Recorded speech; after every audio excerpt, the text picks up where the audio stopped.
Hello friends, welcome to my channel JV and CIV made simple.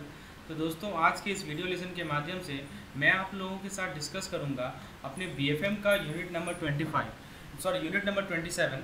इसे मैं सही कर देता हूं। यूनिट नंबर 27 डिस्कस करूंगा दोस्तों, जो कि based asset classification and provisioning. दोस्तों, एसेट क्लासिफिकेशन एंड प्रोविजनिंग काफ़ी इंपॉर्टेंट टॉपिक है। इस पर दोस्तों केस स्टडीज ही पूछे जाते हैं और साथ ही साथ न्यूमेरिकल भी पूछे जाते हैं। तो इस पार्टिकुलर टॉपिक से हम लोग दो चीज़ डिस्कस करेंगे, जो भी इंपॉर्टेंट केस स्टडीज़ हैं। दोस्तों, केस स्टडीज़ कुछ नहीं है, बल्कि आपका यदि कंसेप्ट क्लियर है तो दोस्तों केस स्टडी काफ़ी आसान है उसे बनाना। और दोस्तों, जो भी हमारा एमसीक्यूज़ है, जो भी इस टॉपिक से पूछे गए एमसीक्यूज़, सभी के सभी चीज़ हम लोग डिस्कस करेंगे। दोस्तों, आपको मैं रिक्वेस्ट करूँगा कि सबसे पहले आप इस वीडियो को देखने से पहले इस पार्टिकुलर वीडियो का जो थ्योरी पार्ट है उसे एक बार देख लें। थ्योरी पार्ट का लिंक मैं यहाँ पे आपको टॉप राइट कॉर्नर में प्रोवाइड कर रहा हूँ। दोस्तों, साथ ही साथ मैं ये भी रिक्वेस्ट करूंगा कि थ्योरी पार्ट को ध्यान से देखें, तब इसके एमसीक्यूज वाले पोर्शन में आए।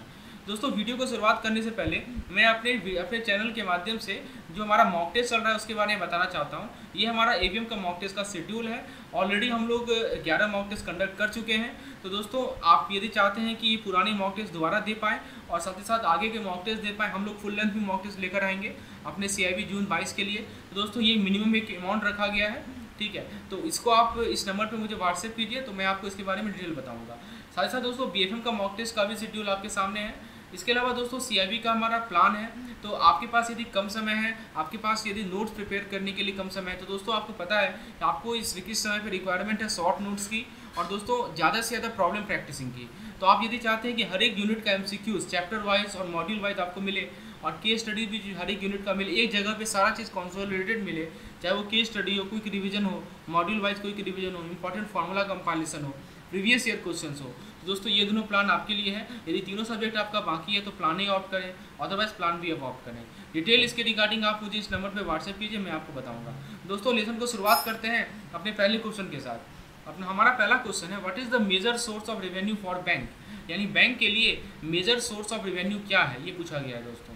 ऑप्शन को जरा देखते हैं। ऑप्शन कर रहा है interest income from advance, interest income from investment, profit from sale of securities, profit from sale of fix asset. बताइए दोस्तों, मेजर सोर्स क्या है। तो दोस्तों, मेजर सोर्स है हमारा इंटरेस्ट इनकम फ्रॉम एडवांस।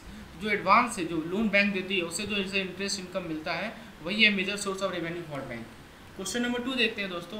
अगस्त 1991 में क्या हुआ था। देखिए क्या हुआ था, एक हाई लेवल कमेटी बना था, किसके द्वारा हेड किया गया था, ये आपसे पूछा गया है, ताकि वो एग्जामिन कर सके फाइनेंशियल सिस्टम के अलग अलग एस्पेक्ट को।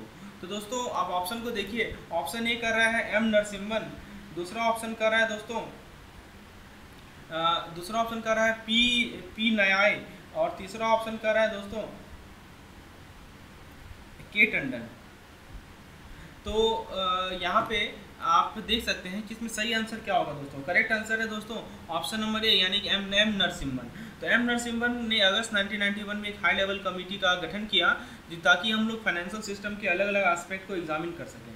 दोस्तों, क्वेश्चन नंबर 3 की बात करें तो dash committee recommended that bank should adopt uniform accounting practices in regard to income recognition and bad debt provisioning. आपको ये बताना है कि इसकी कौन सी कमेटी था जिसने यूनिफॉर्म अकाउंटिंग प्रैक्टिस को अडॉप्ट किया, ताकि किसके रिगार्डिंग में दोस्तों, किसके रिगार्डिंग में दोस्तों, income recognition and bad debt provisioning के रिगार्डिंग में। तो ऑप्शन है पहला नरसिम्हन, दूसरा ऑप्शन है दोस्तों रघुराम राजन, तीसरा ऑप्शन है दोस्तों हमारा रंगा राजा, और चौथा ऑप्शन है दोस्तों तारापुर। तो ये कौन सा कमेटी था, आपको ये बताना है। तो दोस्तों, ये सही आंसर है इसका। अभी हमने देखा ना, अगस्त 1991 में एक कमेटी का गठन किया गया था, तो सेम चीज़ है। तो यहाँ पे आपका इस केस में यही क्वेश्चन पूछा गया है। तो करेक्ट आंसर है दोस्तों इसका नरसिम्हन कमेटी का गठन किया गया। नरसिम्हन कमेटी का गठन किया गया था इस चीज़ के लिए। तो ये हमारा ऑप्शन नंबर ए सही होगा इसका। क्वेश्चन नंबर 4 है दोस्तों, income recognition of performance asset is on the basis of. तो इनकम रिकॉग्निशन जो होता है परफॉर्मिंग एसेट का, वो किस बेसिस पे होता है, एक्चुअल रिकवरी के बेसिस पे, एक्रूवल बेसिस पे, 50% on accrual and 50% on actual recovery, और डी कह रहा है कि एक्रूवल बेसिस पे ही होता है, कंडीशन है 1% प्रोविजनिंग का।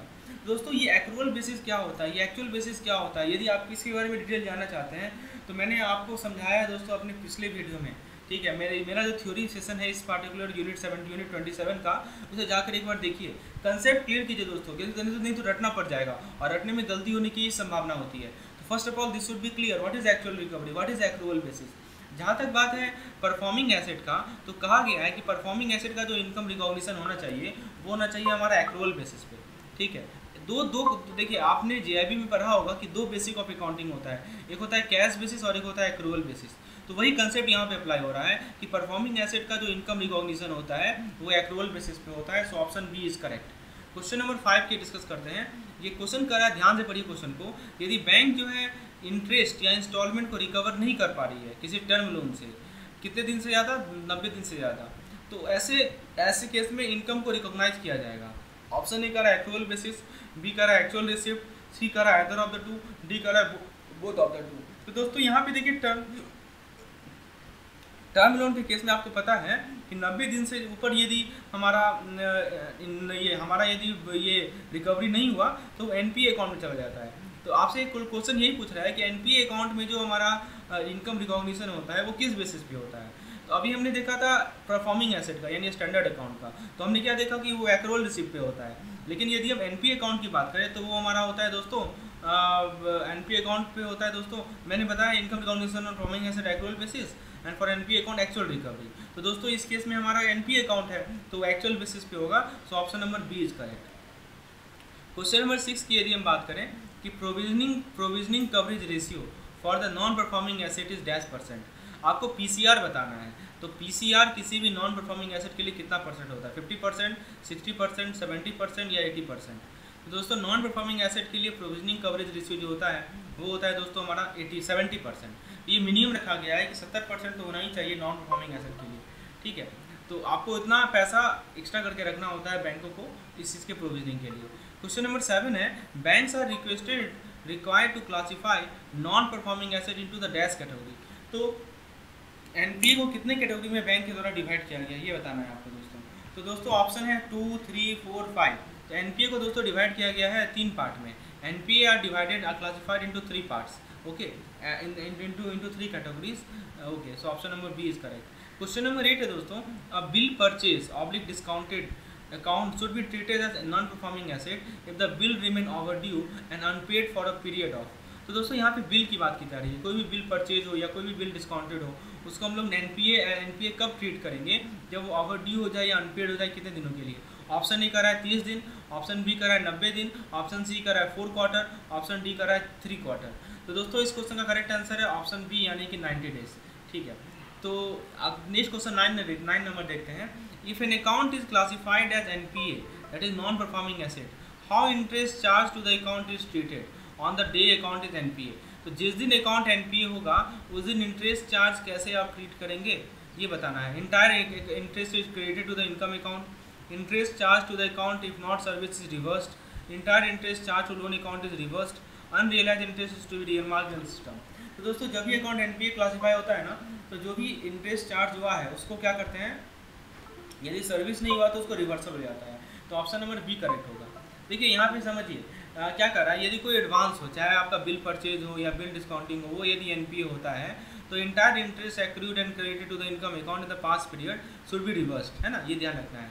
यदि रियलाइज नहीं हुआ है तो उसका रिवर्सल हो जाता है। चलिए तो ये चीज़ क्लियर हो गया। आगे देखते हैं question number 10, when an asset become non performing. तो कोई एसेट नॉन परफॉर्मिंग कब होता है, when it fails to generate any income for the borrower, when it fail to generate any income for the bank, when the bank declare the asset as non performing, when there is no performance in the unit। दोस्तों कोई भी asset non performing कब होता है, जब वो कोई bank के लिए इनकम जनरेट नहीं करता है। तो ऑप्शन नंबर बी करेक्ट होगा। क्वेश्चन नंबर 11 देखते हैं, balance outstanding in a cash credit account remain in excess of it drawing power for 5 days. देखिए समझने का प्रयास कीजिए, कैश क्रेडिट अकाउंट में आपसे बैलेंस पावर कहा गया है। तो देखिए आपके पास कोई कैश क्रेडिट अकाउंट है, ठीक है, उसमें जो बैलेंस आउटस्टैंडिंग है वो उसके ड्राइंग पावर से ज़्यादा है। समझिए आउटस्टैंडिंग बैलेंस जो है वो उसके ड्राइंग पावर से, डीपी जो होता है उससे ड्राइंग पावर से ज़्यादा है दोस्तों 5 दिनों से। तो ऐसे अकाउंट को आप क्या कहेंगे, एनपीए कहेंगे, आउट ऑफ ऑर्डर कहेंगे, ओवरड्यू कहेंगे या नन ऑफ दीज कहेंगे। दोस्तों ऐसे देखिए समझिए, सीसी लिमिट में क्या होता है, जो एक्सेस है वो इंडिकेट करता है आउट ऑफ ऑर्डर को, और जो टर्म लोन होता है उसमें यदि इंस्टॉलमेंट नहीं पे कर रहे हैं आप और इंटरेस्ट को सर्विसिंग नहीं कर रहे हैं 3 महीने से, तो ओवर ड्यू हो जाता है और तब एनपी होता है। तो दोस्तों याद रखिएगा, सीसी के लिए आउट ऑफ ऑर्डर होता है, ये बुक में साफ साफ अक्षरों में लिखा हुआ है दोस्तों, वही मैं आपको समझा रहा हूँ। और टर्म लोन के लिए टर्म होता है दोस्तों आपका क्या, सर्विस ओवर ड्यू। ठीक है, ये दो टर्म में कन्फ्यूजन होता है कभी कभी, इसको मैंने क्लियरली आपके सामने लिख दिया है। तो यहाँ पे देखिए ड्राइंग पावर नहीं है टर्म लोन में, टर्म लोन ड्राइंग पावर नहीं होता है, और केवल सैंक्शन लिमिट होता है टर्म लोन में, है ना, जिसको इंस्टॉलमेंट में रिपे करते हैं। और सीसी लिमिट में क्या होता है, दो कंसेप्ट है, एक है सैंक्शन लिमिट और एक है डीपी। तो विच एवर इज लोअर, तो आपका सैंक्शन लिमिट या डीपी जो भी लोअर है, तो और डीपी किस पे कंप्यूट होता है, एलिजिबल स्टॉक पे कंप्यूट होता है। आपको पता है ये सब चीज़, क्योंकि आप लोग डेली बेसिस पे इस चीज़ से डील करते हैं। तो ये सीसी लिमिट में आपका एक सैंक्शन लिमिट होता है या डीपी होता है, जो भी लोअर है आप उसे लेते हैं। ठीक है, और आपको ये ध्यान रखना है कि डीपी हम लोग एलिजिबल स्टॉक पे कंप्यूट करते हैं। तो इस क्वेश्चन में आपसे पूछा गया है कि balance outstanding cash credit account, ऐसे जैसे अभी आपको बताया ना कि इसको हम लोग कहेंगे आउट ऑफ ऑर्डर, इसको क्या कहते हैं, नाम दिया जाता है, इसको नाम दिया जाता है आउट ऑफ ऑर्डर अकाउंट। ठीक है, तो ऑप्शन नंबर बी करेक्ट होगा।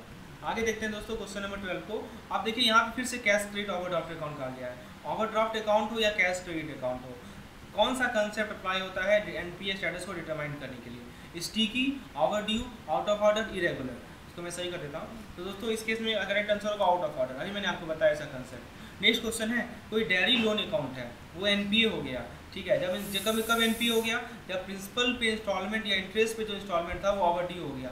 कितने दिनों तक ओवरड्यू होगा, ऑप्शन ए कर रहा है 1 क्रॉप सीजन, दूसरा कर रहा है 2 क्रॉप सीजन, ऑप्शन सी कर रहा है for 1 harvesting season, option D कर रहा है for period more than 90 days. दोस्तों यहाँ पे कीवर्ड है डेयरी लोन। अब आप ये बताइए कि डेयरी लोन एक तरह का एग्रीकल्चर लोन है या नहीं, तो दोस्तों एग्रीकल्चर लोन नहीं है। तो दोस्तों डेयरी लोन आप क्रॉप के लिए नहीं देते हो ना, तो क्रॉप के लिए नहीं देते हो, आप क्या करते हो, उससे मिल्क एनिमल को परचेज करते हो।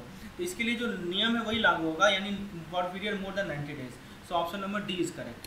क्वेश्चन नंबर 14 को देखते हैं कि टर्म लोन एनपीए कब होता है। दोस्तों आप देख सकते हैं कि मैं जितने तरह का एमसीक्यू पॉसिबल है सब का सब आपको करवाऊंगा। मेरा हर एक यूनिट के एमसीक्यू में यही आपको फायदा मिलेगा।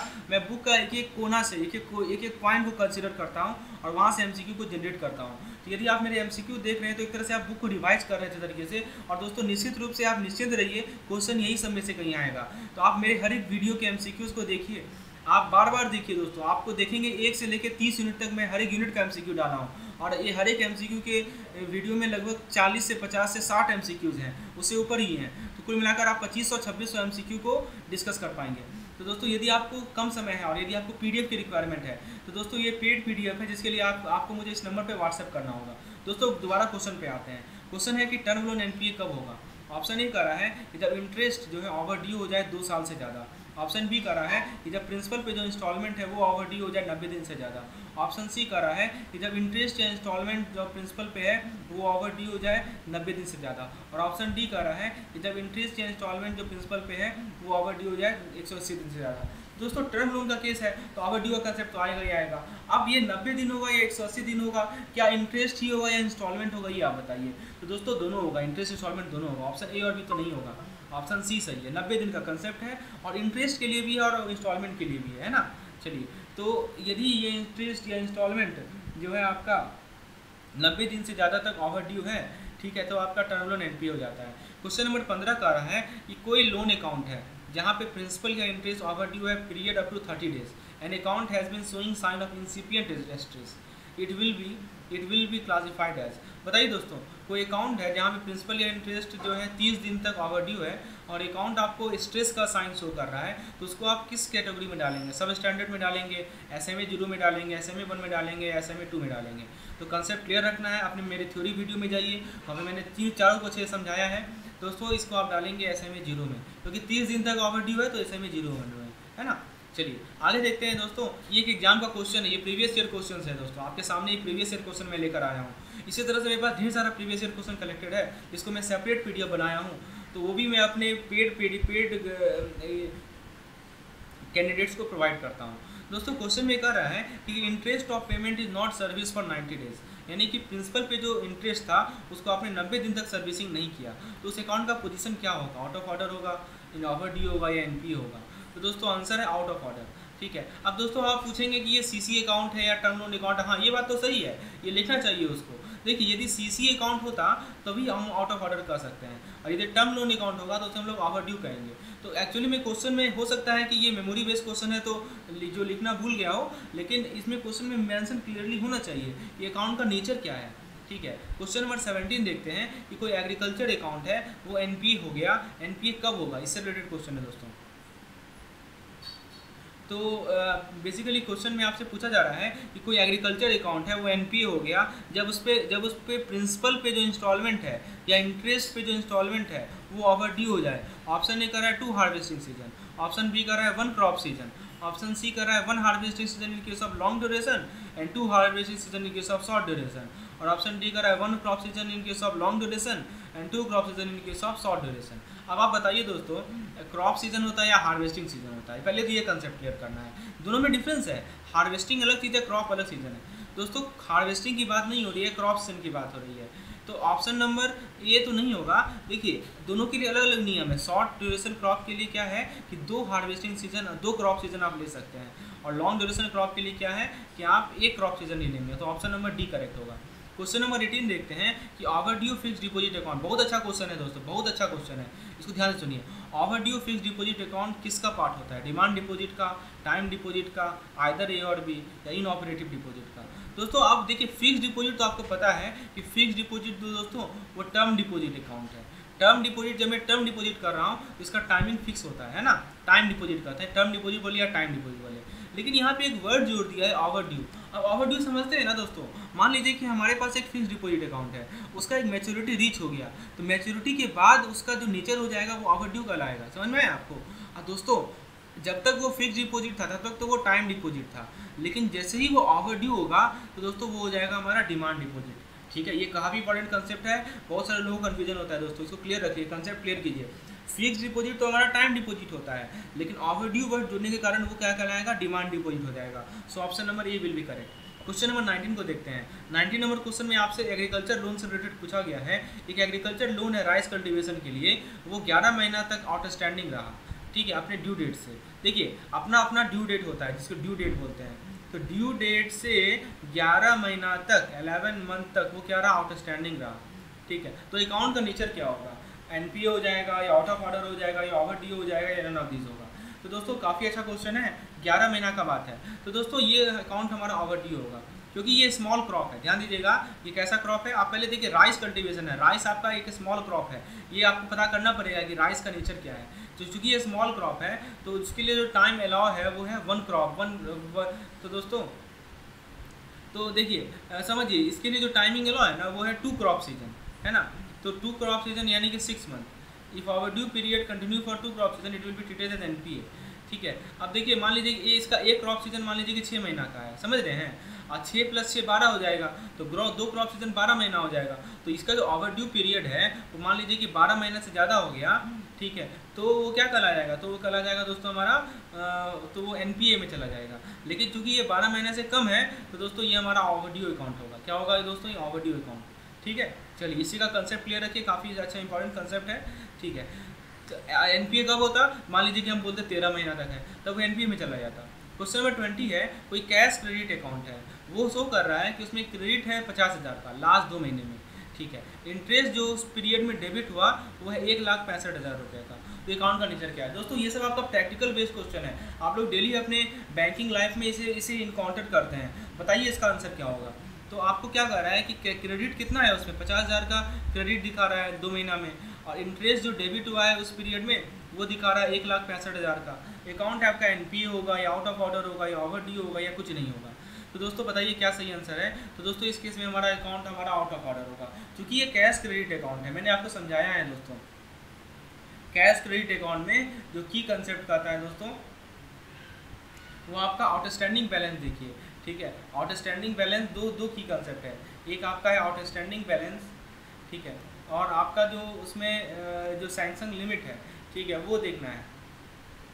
तो इस केस में जो हमारा जो नेचर होगा अकाउंट का वो होगा हमारा out of order. Question number 21 है, कोई cash credit account out of order कब ट्रीट होता है। तो ऑप्शन ए कर रहा है कि balance remaining beyond the sanction limit for more than 90 days, stock statement are overdue for more than 3 month, तीसरा कह रहा है financial statement are overdue for more than 6 month, any of this. बताइए दोस्तों, कैश क्रेडिट अकाउंट कब overdue होगा? तो इसमें से कुछ भी हो सकता है, जब उसके अंदर जो बैलेंस है वो सैंक्शन लिमिट से ज़्यादा हो, जैसे कि आउटस्टैंडिंग बैलेंस सैंक्शन लिमिट से ज़्यादा हो, 90 दिन से ज़्यादा हो, ठीक है। उसके बाद दोस्तों दूसरा पॉइंट है कि आपका जो इसमें स्टॉक स्टेटमेंट है वो 3 महीना से ज़्यादा ओवरड्यू हो, और तीसरा है फाइनेंशियल स्टेटमेंट जो है 6 महीने से ज़्यादा ओवरड्यू हो। तो इसलिए कोई भी तीनों केस में हमारा cash credit account out of order ही होगा। 22वां नंबर क्वेश्चन देखते हैं दोस्तों, काफ़ी अच्छा क्वेश्चन है। क्वेश्चन में कह रहा है कि आपके पास एक टर्म लोन है, उसको आप एनपीए कब ट्रीट करेंगे? जब उस पर इंटरेस्ट या इंस्टॉलमेंट जो प्रिंसिपल पे है वो ओवरड्यू हो कितना दिन से ज़्यादा, 30 दिन, 60 दिन, 90 दिन, 180 दिन। बात हो रहा है यहाँ पे दोस्तों टर्म लोन की। तो टर्म लोन एनपीए कब ट्रीट होता है, ये क्वेश्चन है। तो दोस्तों टर्म लोन एनपीए ट्रीट तब होता है जब इंटरेस्ट या इंस्टॉलमेंट जो है वो 90 दिन से ज़्यादा ओवरड्यू हो। तो ऑप्शन नंबर सी करेक्ट होगा। 23 नंबर क्वेश्चन है ये दोस्तों, एग्जाम का क्वेश्चन, एग्जाम से क्वेश्चन पूछा गया था, 2 PM बैच में पूछा गया था इनकम रिकॉग्निशन पे। Which one is incorrect? 4 statement दिया हुआ था। Income from NPA is recognised on accrual basis, advance account term deposit as income, fee and commission earn by bank और income on accrual basis, NPA and government guarantee advance should be reverse. ये 4 option था। इसमें सही answer है दोस्तों, incorrect पूछा गया है, तो ऑप्शन नंबर ए इनकरेक्ट है, जो कह रहा है कि एनपीए से जो इनकम है, अभी मैंने आपको समझाया था कि जो एनपीए वाला इनकम होता है उसको एक्रूअल बेसिस पे नहीं हम लोग अकाउंट करते हैं, बल्कि उसे हम लोग एक्चुअल बेसिस पे अकाउंट करते हैं। तो ऑप्शन नंबर ए तो गलत है, इसका आंसर क्या होगा? एक्चुअल बेसिस पे करते हैं, और बाकी तीनों का तीनों आपका सही है। क्वेश्चन नंबर 24 पे आते हैं दोस्तों। Prudential guidelines on income recognition, asset classification and provision were introduced by RBI in the recommendation of. तो किनके रिकमेंडेशन पे प्रूडेंशियल गाइडलाइन इंट्रोड्यूस हुआ था? ऑप्शन ए कर रहा है रंगाराजन कमेटी, बी कर रहा है चक्रवर्ती कमेटी, सी कर रहा है दीपक मोहंती कमेटी, डी कर रहा है नरसिम्हन कमेटी। तो ऑफ कोर्स आंसर होगा इसका ऑप्शन नंबर डी, यानी कि नरसिम्हन कमेटी। 25 नंबर क्वेश्चन है कि for the advance under the consortium management. Consortium management समझते हैं ना, जब 2 या 2 से ज़्यादा बैंक मिलकर एक पार्टिकुलर फर्म को या एक पार्टिकुलर कंपनी को लोन प्रोवाइड करते हैं, तो इसे हम लोग कंसोर्टियम मैनेजमेंट करते हैं। तो उस केस में मान लीजिए कि एडवांस दिया गया है, तो आप कैसे एनपीए स्टेटस पे आएंगे? ऑप्शन ए कर रहा है कि लीडर्स बैंक की क्लासिफिकेशन पे, बी कर रहा है based on record of recovery of the individual member bank, C कर रहा है depends upon the classification of 75% of the member bank, D कर रहा है as per borrowers auditor observation, ई कर रहा है as per RBI inspector observation. बताइए क्या सही आंसर है? तो दोस्तों इसको एनपीए स्टेटस पे आने के लिए आप क्या देखेंगे? आप रिकवरी के रिकॉर्ड को देखेंगे, ठीक है। आपको क्या देखना है? रिकॉर्ड ऑफ रिकवरी देखना है हर एक मेंबर बैंक का, समझ में आया? तो ऑप्शन नंबर बी करेक्ट होगा।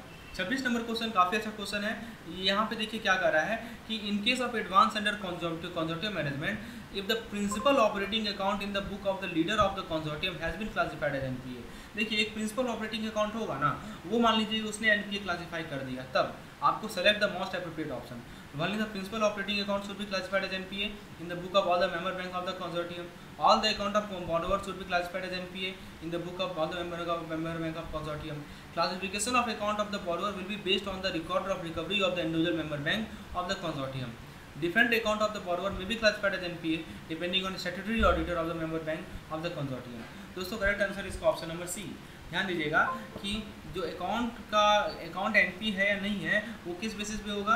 वो रिकॉर्ड ऑफ रिकवरी पे बेसिस होगा। हर एक इंडिविजुअल बैंक का रिकॉर्ड ऑफ रिकवरी देखा जाएगा और फिर क्लासीफाई होगा।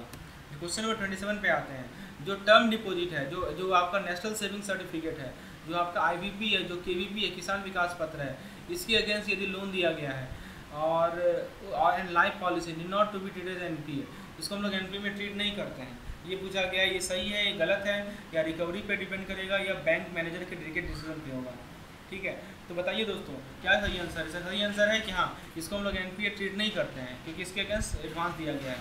आगे क्वेश्चन देखते हैं हमारा, which of the following advance will not be treated as NPA provided adequate margin is available in the account. मान लीजिए कि आपके पास एडिक्वेट मार्जिन अवेलेबल है अकाउंट पे, तो इनमें से कौन सा एडवांस को आप एनपीए ट्रीट नहीं करेंगे क्योंकि मार्जिन आपके पास अवेलेबल है? Advance against term deposit, advance against national saving certificate, Kisan Vikas Patra, Indira Vikas Patra, advance against government gold ornament, advance against government securities and all other securities. E करा ए एंड बी है। तो दोस्तों देखिए जो टर्म डिपॉजिट के अगेंस्ट है वो उसके अगेंस्ट, फिर आपका नेशनल सेविंग सर्टिफिकेट या आईवीपी या केएससी, एनएससी, केवीपी, इस सब के अगेंस्ट। लेकिन गोल्ड ऑर्नामेंट के अगेंस्ट आप उसे नहीं लेंगे, उसके आप उसे एनपीए ट्रीट नहीं करेंगे आप, ठीक है। तो ऑप्शन नंबर ई सही है। क्वेश्चन नंबर 29 है, एक प्रोजेक्ट लोन है जिसको सैंक्शन किया गया 1 जनवरी 2018 को, 30 करोड़ का लोन था ये। मोरेटोरियम था आपका दोस्तों 15 महीने का इंटरेस्ट और इंस्टॉलमेंट के पेमेंट पे। तो एनपीए कब होगा ये? मान लीजिए कि कोई पेमेंट इंटरेस्ट का पेमेंट हुआ ना इंस्टॉलमेंट का पेमेंट हुआ, तो वो एनपीए कब होगा? बहुत बढ़िया क्वेश्चन है, इससे आपका कंसेप्ट क्लियर होगा। आइए दोस्तों इसे सॉल्व करते हैं। तो दोस्तों देखिए, आपको 15 महीने का मोरेटोरियम पीरियड दिया हुआ है। मोरेटोरियम पीरियड वो पीरियड होता है जो इंटरेस्ट फ्री पीरियड कहलाता है, यानी आपको इस पीरियड के दौरान कोई भी इंटरेस्ट नहीं देना है, ठीक है। तो आप क्या करेंगे कि 15 महीना तो आप लेंगे मोरेटोरियम का और 3 महीना लेंगे एनपीए का, क्योंकि आपको पता है ना 3 महीना क्या एनपीए हो जाता है कोई भी प्रोजेक्ट लोन। तो आप ये जरा ये देखिए, 15 + 3 हो गया 18 महीना। अभी का दिन क्या है? 1 जनवरी 2018 को सैंक्शन किया गया, तो 18 महीना आप इसमें जोड़ लीजिए।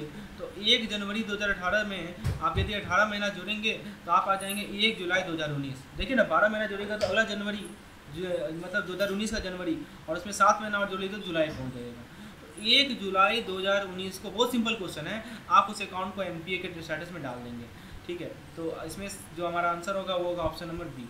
क्वेश्चन नंबर 30 है, बैंक फाइनेंस के केस में जो कि इंडस्ट्रियल प्रोजेक्ट पे दिया जाता है या एग्रीकल्चर प्लांटेशन पे दिया जाता है, जब मोरेटोरियम पीरियड इंटरेस्ट पेमेंट के लिए अवेलेबल है, तो पेमेंट ऑफ इंटरेस्ट ड्यू तब होता है जब मोरेटोरियम ड्यूरेशन पीरियड ओवर होता है। बताइए, after the over, before, and. अभी मैंने आपको बताया दोस्तों कि ये तब होता है जब हमारा मोरेटोरियम पीरियड खत्म हो जाता है ना। तो अभी जैसे पिछले केस में हमने देखा था, तो हमारा आफ्टर होगा, तो करेक्ट आंसर इसका क्या होगा? ऑप्शन नंबर ए, ठीक है। 31 नंबर क्वेश्चन देखते हैं कि आपने हाउसिंग लोन दिया या ऐसा कोई सिमिलर एडवांस दिया, ठीक है, जो कि स्टाफ मेंबर को ग्रांट किया गया है। तो जब इंटरेस्ट पेबल है after recovery of principal interest considered as overdue from the first quarter onward, need to be and either of the two. तो दोस्तों इसमें क्या कह रहा है कि यदि हाउसिंग लोन दिया गया है या ऐसा सिमिलर एडवांस दिया गया है स्टाफ मेंबर को, जहाँ पे इंटरेस्ट पेबल है या रिकवरी ऑफ प्रिंसिपल या इंटरेस्ट वो ओवरड्यू कंसीडर किया जाता है कब? पहले क्वार्टर से नहीं कंसीडर किया जाएगा, need not to be either of the two. तो दोस्तों स्टाफ मेंबर के केस में जो हाउसिंग लोन होता है उसमें जो हमारा इंटरेस्ट पेबल होता है, तो इंटरेस्ट को हम लोग ओवरड्यू कब कंसीडर करते हैं?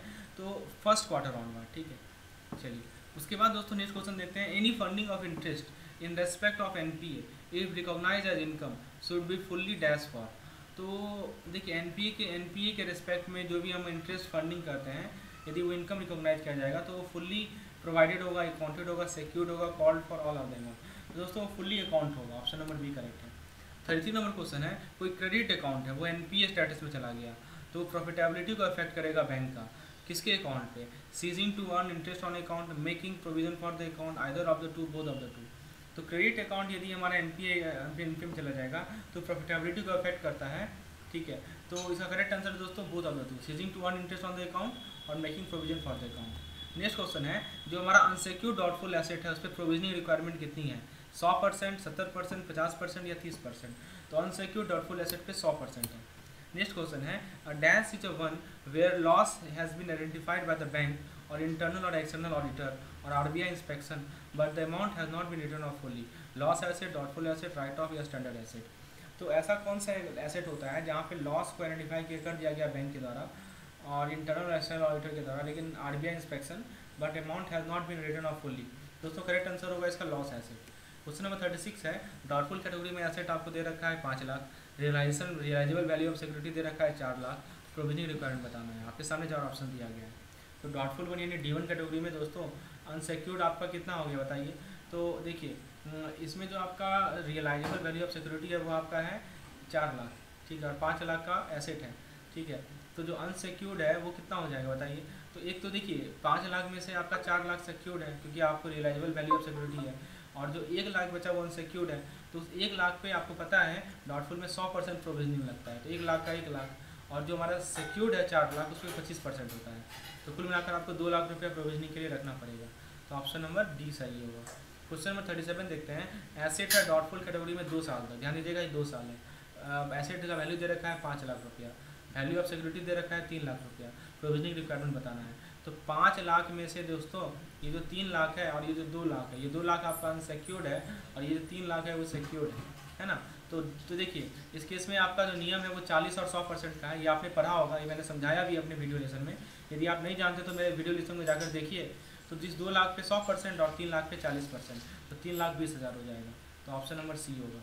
मैं आपको रिक्वेस्ट करूंगा कि पहले आप खुद से ट्राई करें इसे सॉल्व करने का और फिर मेरे एक्सप्लेनेशन को देखें, तो आपका कंसेप्ट और क्लियर होगा। ठीक है, आगे क्वेश्चन देखते हैं। कोई भी ऐसे डॉटफुल में तब होता है जब वो सब स्टैंडर्ड होगा कितने महीने तक, 12 महीना, 18 महीना, 24 महीना या 15 महीना। तो दोस्तों ऑप्शन नंबर ए सही है, 12 महीना। अब आपको कभी कभी कन्फ्यूजन होता है एनपीए से रिलेटेड, तो मैं आपको एग्जाम्पल समझाता हूँ। मान लीजिए एक पार्टी ने लोन डिसबर्स किया 1 जनवरी 2010 को, टाइमलाइन से समझिए। 1 जनवरी, मैं समझा चाहता हूँ दोस्तों, 1 जनवरी 2010 को डिसबर्समेंट हुआ। इसका ड्यू डेट मान लीजिए 1 जून 2010 है, 1 जून 2010 इसका ड्यू डेट है, लेकिन पार्टी ने पेमेंट नहीं किया। तो दोस्तों 1 जनवरी 2010 से 1 जून 2010 तक ये स्टैंडर्ड एसेट कहलाता है। यहाँ से यहाँ तक क्या कहलाएगा, स्टैंडर्ड एसेट कहलाएगा। 2 जून से लेके अगस्त यानी कि अगले 90 दिन तक, यानी कि 2 जून से लेकर आप 29 अगस्त ले लीजिए, ठीक है, यानी कि 90 दिन का जो पीरियड है, इस दौरान ये अकाउंट SMA 0 कहलाता है, स्पेशल मेंशन अकाउंट कहलाता है। क्या कहलाता है, स्पेशल मेंशन अकाउंट कहलाता है। इसी में 30 दिन करके SMA 0, SMA 1 और SMA 2 आता है।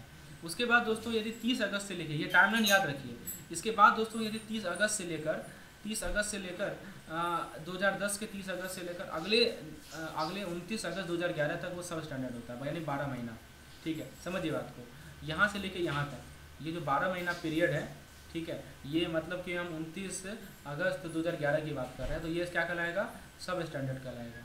ठीक है, उसके बाद दोस्तों 30 अगस्त 2011 से लेके 29 अगस्त 2012 तक ये डॉटफुल रहेगा। ठीक है, मतलब 1 साल तक जो है, फिर 12 महीना जोड़ लीजिए। ठीक है, तो 29 अगस्त 2012 तक ये क्या होगा दोस्तों, ये कहलाएगा डाउटफुल। उसके बाद दोस्तों अगले 3 साल तक ये डॉटफुल रहेगा। ठीक है, और 3 साल जैसे खत्म होगा, from beginning of 12 month of being NPA, ठीक है, it remains a doubtful asset for a period of 3 year beginning from 12 month of being NPA. तो एनपीए जब से शुरू होता है, एनपीए सब स्टैंडर्ड से शुरू हो जाता है दोस्तों, तो 12 महीना के बाद से डॉटफुल एसेट शुरू होगा। ठीक है, और जब ऑडिटर उसे लॉस आइडेंटिफाई कर लेगा तो उसको लॉस एसेट में डाला जाएगा, यानी कि पीरियड में भी एनीथिंग एबव 3 ईयर, 3 साल से ऊपर का पीरियड। अब देखिए ना, 10 से किया गया 12, तो 3 साल तो ऐसे ही हो जाएगा। तो आप यहाँ देखिए, यहाँ पे क्या कर रहा है, asset would be classified as doubtful if it remain substandard for. आप देखिए यहाँ पे सब स्टैंडर्ड 12 महीने तक हो जाएगा तो वो डॉटफुल में आ जाता है। तो ऑप्शन नंबर 1 करेक्ट है। समझ में आया? अब ये चीज़ और समझ लीजिए कि यदि मान लीजिए कि ऑडिटर ने उसे लॉस आइडेंटिफाई कर लिया, आप बोल दिया कि ये लॉस एसेट है, तो उसको लॉस एसेट आप कर देंगे, तो पीरियड में भी एनीथिंग एबव 3 ईयर्स। तो यहाँ देखिए, एक में 1 साल यहाँ बीत गया, 1 साल यहाँ बीत गया, और यहाँ पे लगभग 1 साल, तो 3 साल से ऊपर लॉस एसेट में चला जाता है। नेक्स्ट क्वेश्चन है, एसेट का वैल्यू दे रखा है 120 रुपया और डॉटफुल 1 कैटेगरी में है, रिलाइजेबल वैल्यू ऑफ सिक्योरिटी दे रखा है 100 रुपया, तो प्रोविजनिंग रिक्वायरमेंट बताना है। तो दोस्तों 120 में से आपका 100 रुपया आपका रिलाइजेबल वैल्यू है, तो 20 रुपया आपका अनसिक्योर्ड है। तो डॉटफुल 1 कैटेगरी में है तो प्रोविजनिंग आपका देखिए 25% होता है रियलाइजेबल वैल्यू पे, यानी 100 रुपये पे, यानी 25 रुपया, और जो हमारा अनरियलाइजेबल वैल्यू 100% होता है, तो 20 रुपये पे 100%, तो आंसर हो जाएगा 45 रुपये। दोस्तों bank are allowed to include the general provisioning on standard asset, floating provisioning help for country exposure and investment reserves account in tier two capital.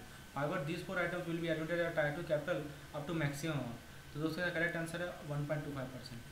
Next question है इंटरनेशनल, ये एक बेसिकली केस स्टडी है, बढ़िया से समझिए इसको। मार्च 31 2020 को information दिया गया, total advance 40,000 crore, gross NPA 9%, net NPA 2%। आपको बताना है considering that all the standard loan account represent general advance, what is the amount of provision for standard loan account. Option A का 160 करोड़, बी का रहा है 51.90 करोड़, 145.60 करोड़, 14550 करोड़। बताइए दोस्तों क्या सही आंसर होगा। इसको मैं आपको आगे समझाता हूँ दोस्तों। आपको प्रोविजनिंग बताना है, तो दोस्तों इसका आंसर ये इधर है, सॉल्यूशन यहाँ पे है।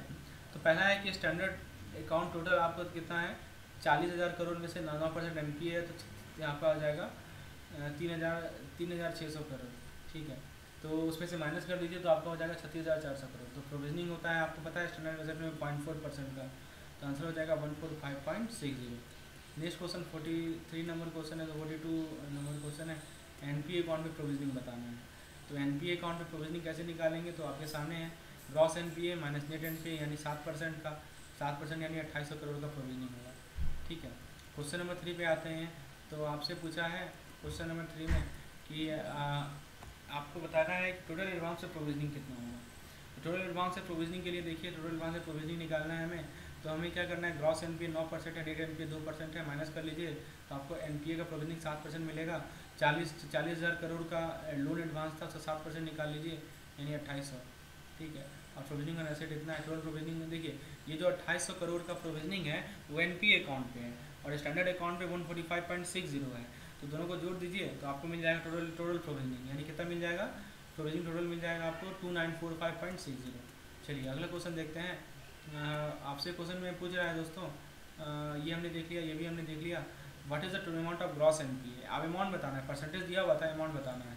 तो ग्रॉस एनपीए कैसे निकालेंगे, तो 40,000 करोड़ का 9% है ना, 3600 करोड़, 3600 करोड़ आपका ग्रॉस एनपीए होगा।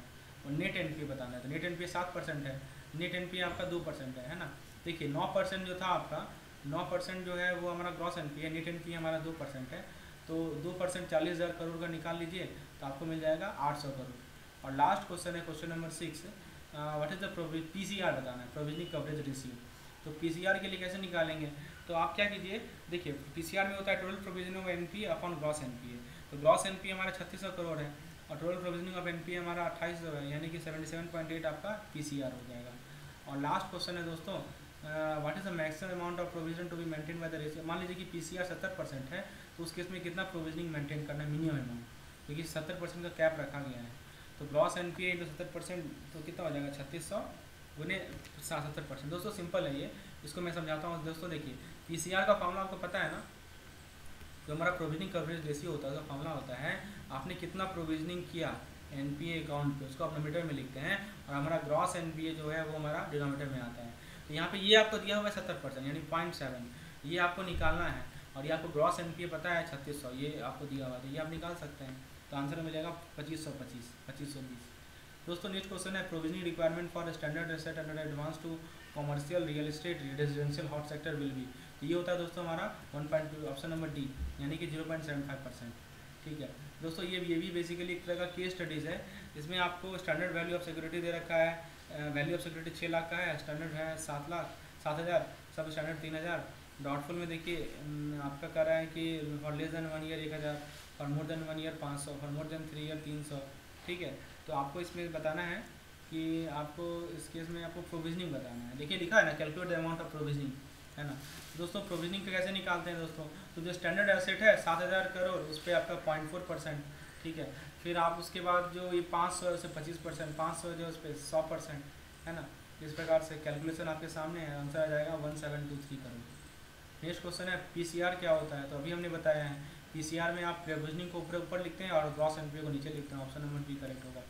नेट एनपीए क्या होता है, नेट एनपीए होता है gross NPA minus provision plus URI plus other credit balance unadjusted. Next question है एस4ए क्या होता है, एस4ए का फुल फॉर्म याद रखिएगा दोस्तों, scheme for sustainable structuring of stress asset. Next question है आरबीआई ने स्टिपुलेट किया है कि एक स्कीम को जो aggregate exposure of all lender to the company should be more than ₹500 crore होगा दोस्तों अंडर एस4ए, ठीक है, 500 करोड़ का होना चाहिए।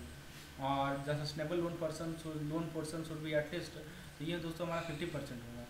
The sustainable loan portion should be at least 50% और more of the sustainable debt portion under एस4ए। नेक्स्ट क्वेश्चन है आर का फुल फॉर्म क्या है, CRILC में आर होता है दोस्तों हमारा रिपोजिटरी, ठीक है। नेक्स्ट क्वेश्चन है SDR का जो डिसीजन होता है invoking the SDR by converting the full और part of the loan into equity share should be taken up by JLF as early as possible within 30 days from delivery of the account. Such reasons should be well documented and approved by measure of the JLF member. Minimum of 75% creditor by value and by 60% by number. International, अब देखिए ये basically case study है, इसको आप खुद से try कीजिए दोस्तों, इसका स्क्रीनशॉट मैं दे देता हूँ। और दोस्तों ये एक बहुत इंपॉर्टेंट क्वेश्चन है CGT MSc का, ठीक है, इसको भी एक बार खुद से ट्राई कीजिए, लोन अकाउंट का CGT MSc का क्या कंसेप्ट है। तो ये था हमारा आज का लेसन। तो यदि आप चाहते हैं इस तरह के MCQs के PDF जिसमें सब तरह के क्वेश्चन अवेलेबल हैं, तो इस नंबर पर मुझे व्हाट्सअप कीजिए। लेसन कैसा लगा आप ज़रूर बताइएगा नीचे कमेंट सेक्शन में। दोस्तों मिलते हैं हम लोग अपने नेक्स्ट वीडियो में, धन्यवाद।